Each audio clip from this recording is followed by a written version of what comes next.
Hey everybody, I'm your host Jochen Hayden, and I want to welcome you back to the DesertWolf versus Wirraway Ace War in the Pacific campaign. This is a scenario 1 with stacking limits game on the 8th of November, 1942. This is the combat replay. Let's find out what happens. Welcome back everybody. Let's see what happens this turn. No idea what's going down because the last turn was very quiet, so I'm not quite sure when the action is going to pick up, but hopefully we'll see something good here.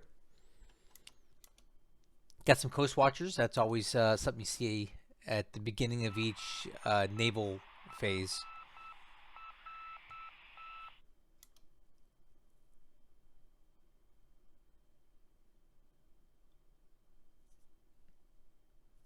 Okay, that's one of our task forces merging. Okay, there we go. We saw that minesweeper sent to add to last turn, and it's actually getting some mines swept. Okay, no night bombing because the moonlight is 0%.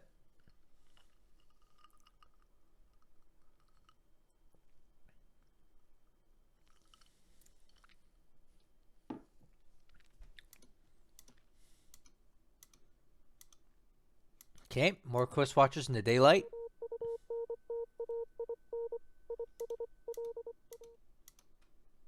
All right, look at those mines getting cleaned up over there at 2. Like 40 some odd mines. Nope, 50 something mines so far.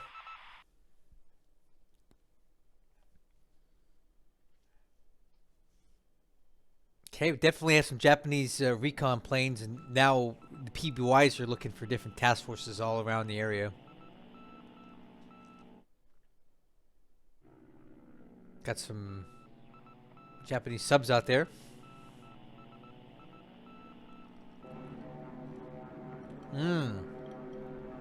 So, when he sweeps like this, it's telegraphing where he's going to go. But I'll tell you right now, any bombing raids that go in here are going to be hampered by this weather.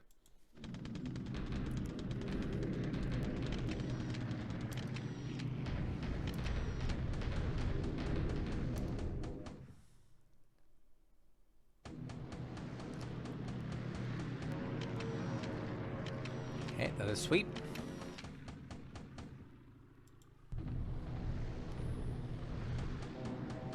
All right, this we expected. He's definitely gonna hit Lanchow because we know he went to space. Weather's much better there for bombing today. Okay, so we have a pretty substantial bombing raid coming into this hex. This is the one that Wirraway's been desperately trying to get through for some time, and I just don't see him capable of doing it. And these raids are producing almost no casualties. Again, the weather being probably the main factor this turn.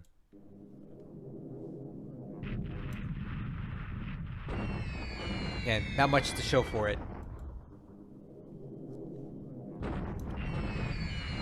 Goose egg. Dang, man. With this many bombers as he's sending here, I wouldn't be surprised if he tries another attack. That's what this looks like to me. It's like preparatory bombing for an attack, but I don't think he realized the weather was going to be so poor here.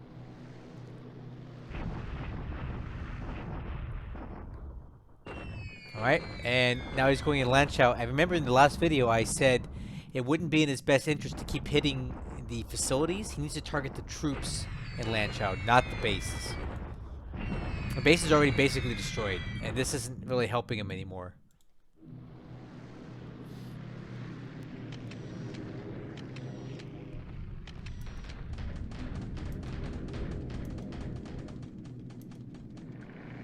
So far, no real activity in Burma.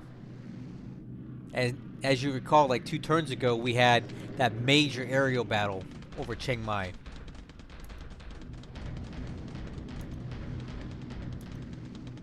Okay, that's the AM phase in the books. Not much to speak of there, just some bombing in China.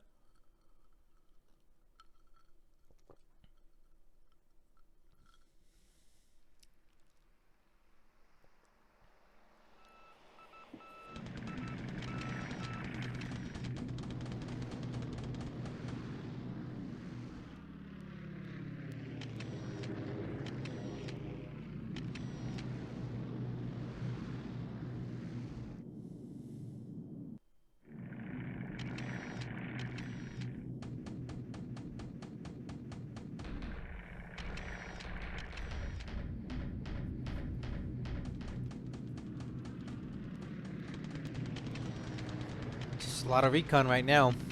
Oh, here we go. This is going to be a bloodbath. You ready?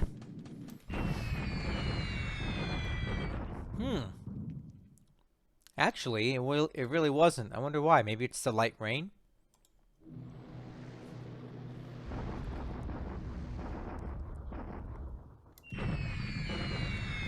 Yeah, this one's not really doing as much damage as we've seen in the past.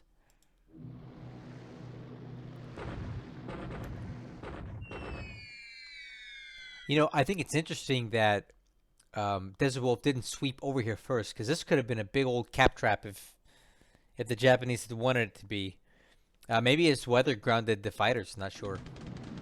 It does seem out of character for DesertWolf to send bombers without some sort of sweep before them. But I could be wrong.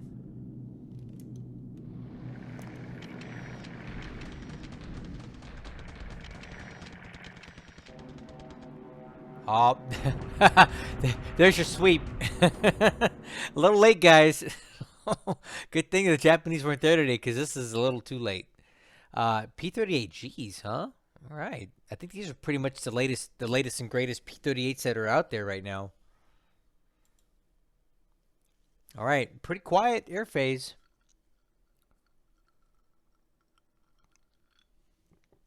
We'll have to wait and see what happens here on the ground.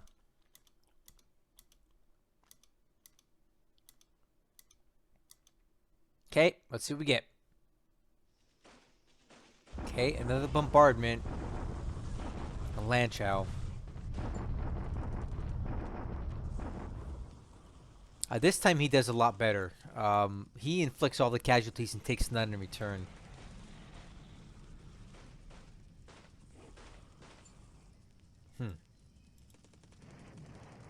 Alright, and there we go. Bombarding here again. To what end? Who knows? Definitely has a much better bombardment attack this time. He gets a few squads destroyed and such, but again, with this disparity of force, I don't see him capable of ever breaking through if he attacks. There you go. Another quiet turn. These guys are just saving up for the next big thing, I think.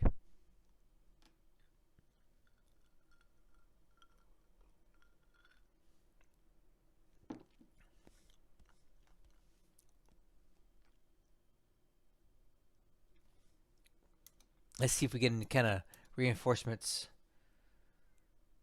Wow, refitting at Wirraway, huh? It's pretty forward.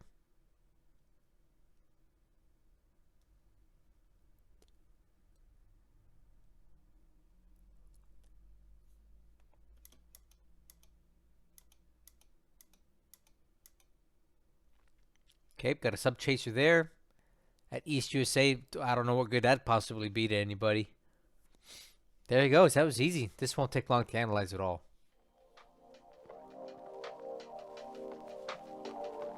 Okay, okay.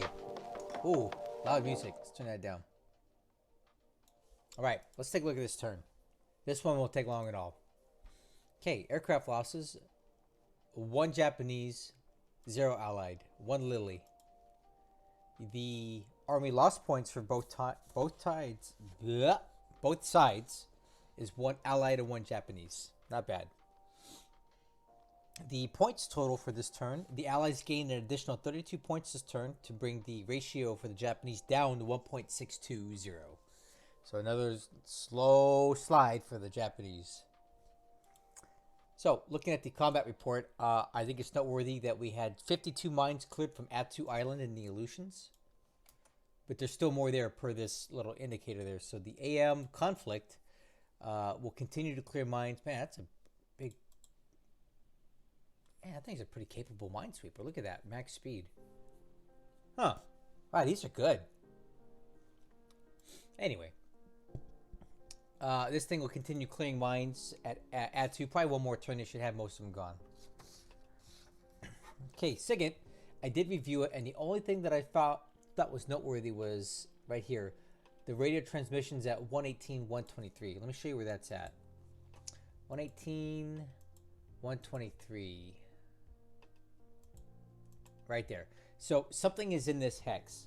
Now, my guess is that it's some sort of supply convoy possibly heading to or from Nauru.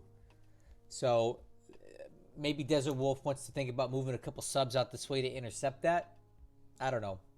By the time he watches this, the turn's already done and over with. But there's something out there. And in the ops report, I didn't see anything really noteworthy to discuss. Just the usual, you know what, in here, the sightings and stuff, but I didn't see anything in here that was worth really pointing out to you. So, with that being said, let's get right into the turn because it won't take long at all to discuss it. Because this turn was pretty quiet again, just like the last one. We saw some bombardment operations going on in Lanchow, and he's slowly chipping away at the assault strength here. But one other reason why this number is lower is that Desert Wolf moved some troops out to bring the stacking level lower, right? Remember last time I mentioned he was over 50,000?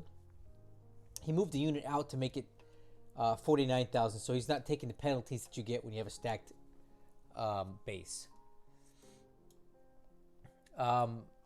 Still, though, the disruption and fatigue levels aren't that bad. And aside from the bad supply situation, it might take a while for Wirraway to get through here. The forts are still strong. The base is jacked. So, again, Wirraway needs to probably shift focus from attacking the base to attacking the ground troops. He needs to reduce their numbers. I don't think he really understands how critical the supply situation is up here. So he's probably attacking the base thinking that Desert Wolf has more supply than he does, thinking that he can build up the forts. He's targeting the base infrastructure to take out supply dumps and things like that, but there's nothing in the supply dumps to take out. So he needs to attack the troops, but again, he doesn't watch this. He'll never hear what I'm saying. I'm just talking to myself. We do see that the Japanese continue to have interest in this hex here, but again, I don't know what his long-term goal is here because he's just not going to break through here. So he's just going to keep beating his head against the wall and nothing's going to come of it. This terrain here is ×3. So whatever this guy's got, multiply it by 3. And there's no way with stacking limits that the Japanese can bring enough force here to overcome that right now. In Burma, exceptionally quiet again. Just some troops moving around, but no ground combat, no air combat. We're not really seeing any semblance of Japanese aircraft currently on the ground based on their available recon. So I don't really know what's going to happen in Burma. My crystal ball says check back tomorrow. I really don't know what the plan is here for Desert Wolf or for Wirraway. Now, I've been saying that I think the best pathway for some sort of allied progress in Burma is to break this pocket up here, to slice it off here and here, and isolate these troops and wear them down when they're out of supply. But short of that, I don't really see any other holes in the lines for Desert Wolf to exploit at this time. So we'll keep watching this situation, but it looks like a big stalemate. There's absolutely nothing going on in Australia. We do see that a supply convoy is getting into Cocos Islands out here, way in the Indian Ocean. And that will definitely help alleviate the supply situation that's there on the island. They need 1,400. They got 600. This convoy showing up here is going to bring in 5,800. But it's going to take some time to unload it because the port is a size 1 port. So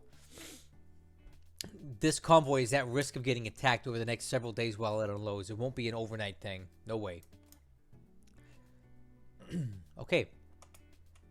Looking at the Gilberts, we saw another bombing attack on Macon. Although this time, it didn't seem to be quite as effective as the previous ones. It may have been something weather-related or like that. Now, if you look closely, you'll see this little guy here. This is a minesweeper, an AM, that Desert Wolf snuck in from Abemama just to make sure there's nothing there. So this is really telegraphing, in my opinion, Desert Wolf's intentions. He wants Macon now. So he's sending in some AMs to do some minesweeping there ahead of a future convoy of troops, an amphibious assault. And I think that's smart because if you remember from about a week ago, when he went into Attu, he got hit by a minefield that he did not see. And he lost a ship because of that. So I think he learned from that very wisely. And he sent in the minesweeper ahead of any future vanguards going into Macon. Now, with the mines being swept, that means 2 things. 1, it's cleared the way for a naval invasion in the future. And 2, It also clears the way for the Surface Combat Task Force, which I mentioned in the previous turn, which didn't actually move, and now I know why.